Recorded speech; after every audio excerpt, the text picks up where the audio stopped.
경기도 양평 지상층 빌라고 층수가 5층인데 사실 층수는 4층입니다. 4층. 그리고 연식이 2014년 겉에도 그렇고 엘리베이터랑 복도도 되게 깔끔하다고 네. 생각이 드는데 들어오니까 약간 아이 좀 늘어네 이런 네, 느낌이 그렇죠. 좀 있었던 것 같아요. 전용 면적 13평. 낙찰 가격 한번 여쭤봐도 될까요? 낙찰 가격이 9,800, 79,030원. 9,800 낙찰가고 선생님은 유주택자인데 네. 혹시 대출은 얼마 받으셨는지 네. 여쭤봐도 될까요? 여기는 계셨던 분이 약간 험하게 썼다는 네. 느낌이 네. 내 집 아니니까 좀 막 썼다는 생각도 드는 것 같아요. 그러니까 제가 요런 데에다 수리를 A급으로 하려고 하지 않는 것 같아요. 또 어떤 분이 들어올지 맞아요. 그리고 저도 최근까지 세입자로 살았잖아요. 나도 그렇게 사랑을 담아서 막 조심스럽게 솔직히 쓰지는 않았어요. 근데 저도 세입자로 한 4년 살아보니까 세입자의 마음을 조금 이해할 수 있더라고요. 그리고 웬만한 조금 하자 있는 거는 귀찮아서 썼어요, 저도. 맞아요. 그렇게 쓰더라고요. 네, 뭐 이렇게 조금 곰팡이 생기거나 화장실에 밤마다 물 떨어진 소리가 좀 났거든요. 밤에만 그게 나더라고요. 네. 그러면 제 집 같았으면 천장 열어가지고 한번 봐가지고 위층에 말했을 거거든요. 네. 이상이 없으니까. 밤에만 어쩔 때만 좀 떨어지니까 난 이제 나갈 건데 굳이 일을 키워야 되나? 라고 생각을 하게 된 것 같아요. 네. 저도 그랬던 것 같아요. 그쵸, 저만 그런 거 아니죠. 저도 그랬던 것 같아요. 저는 마음이 놓이는 것 네. 같아요. 네. 아, 그러네요, 진짜. 그러면 굳이 이거를 뭐 싱크대도 새로 하면 당연히 좋지. 근데 너무 과한 수리가 아닐까. 왜냐면 여기 들어오시는 분은 싱크대 좋은 거 뭐 있으면 당연히 좋겠지만 아마 투룸 이상이 필요한 사람이 오는 거일 건데 그 가격에 맞춰서 또 여기서 뭐 평생 10년, 20년 사실 분이라기보다 한 2년, 4년 거쳐가는 집으로 계시는 분이 오는데 그걸 그렇게 너무 A급으로 필름 씌우고 할 필요가 있을까? 우리는 겉으로만 깨끗한 정도로 상태로 다 덮어버리는 그러지 않을까 생각이 드는 것 같아요. 신발 열심히 한번 생각해보고 거기서 뭐 조금 편차가 있더라도 같이 고민을 또 해보면 되지 않을까 생각이 들어요. 네.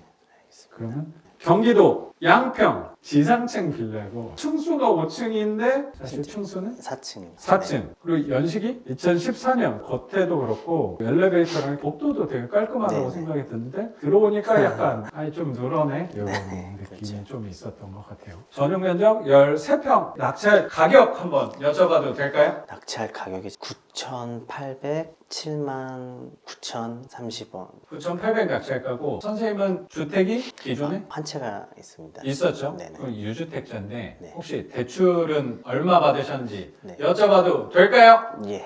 대출이 처음에 네. 8,400을 받았습니다. 8,400. 네. 그러면 낙찰가에 한 80 받은 거예요? 예, 그렇죠. 처음에는 한 7,900 예상했는데 생각보다 대출이 더 된다고 하셔서 최대한으로 받았습니다. 그래서 거의 80, 한 2%그 이상 대출을 받은 거. 혹시 조건은 좀 어땠어요? 이게 대출을 언제 받았죠? 올해 초. 금리 좀 풀렸을 때 받은 거네. 그렇죠. 아, 그렇죠. 그때 막 기업은행. 맞아요, 예. 맞아요. 그렇죠. 조건이 너무 좋았던 게 잘 네. 찾으셔가지고. 변동으로 받아서 아. 다른 농협이나 대부분이 5년 고정을 하고 그 뒤에 네. 뭐 변동으로 바뀌는 그런 맞아요, 상품들이더라고요. 5년 고정 상품이 요새 엄청 많잖아요. 네. 근데 유리한 점은 시중 금리보다 되게 싸긴 하잖아. 네. 네. 근데 5년이 묶인다는 게 불편하셨다고 네. 생각이 좀 들어요. 그리고 그때 상황에서는 좀 싼 것도 부수거래가 굉장히들 다 많더라고요. 그걸 다 해야 맞아요. 또 되는데 지금 받은 그 대출은 변동이면서 부수거래가 없으면서 금리차가 크진 않았어가지고 그래서 보통 1금융권은 특히 농협 같은 경우는 부수거래가 뭐 월급 통장, 신용카드도 액수도 옛날에 했던 것보다 점점 막 늘어나요. 한 달 써야 되는 금액들이. 뭐 적금도 있고 그러니까 뭐 뭐가 보험도 많더라고요. 들어야 되고 네. 교육생 중에 한 번은 뭐 치아보험까지 먹잖아요. 그래가지고 좀 강도가 좀 심해진다는 생각도 조금 드는 것 같아요. 그걸 계속 또 유지를 해야 되더라고요. 대출 기간 동안. 맞아. 그게 좀 더 부담스러운 부분도 맞아, 있었고 맞아. 요새 이제 공부를 이렇게 하지만 네. 금리가 계속 될까라는 좀 의문도 있었는데 두 분이 토론을 되게 많이 하시잖아요. 네. 항상 두 분이 붙어 계시니까. 그렇죠. 네. 그래서 금리의 방향성에 대해서 생각을 하시는 게 저희는 이렇게 급하게 올라갔으니 그렇죠. 또 급하게 내려갈 수도 있지 않을까. 맞네요. 저희 상황 봐도 건설업체가 이렇게 안 좋은데 줄도단시키지 않을 이상은 금리를 계속 올리지는 않을 것 같더라고요. 그냥 저희 시각으로 봤을 때는 저희 업에서 그렇게 생각해서 이 상황은 더 이상 힘들지 않을까? 짧은 시간 시각에서 보고 그렇게 변동으로 하자 했던 뭐 것 같아요. 다죽자는 느낌이 약간 드니까. 그렇죠. 지금 이렇게 일이 없는데 더 이상 해보면 선생님이 네. CG를 하니까 건설 쪽이랑 뭔 연관인가 하지만 건설 쪽이랑 제일 처음에 연관된 데가 선생님 쪽이라고 생각도 좀 있거든요. 네. 거기 뭐 개발 사업 할 거야 예를 들어서 한다 그러면 선생님네가 일이 많아져야 되잖아요. 그런 게 많아져요. 그렇죠. 그렇죠. 그런 조감도가 눈으로 볼 수 있는 게 네. 제일 먼저 필요하다 보니까. 근데 선생님 쪽이 요새 일이 일이 확실히 좀 줄어서 입찰을 그렇게 네, 입찰을 정말 많이 하는데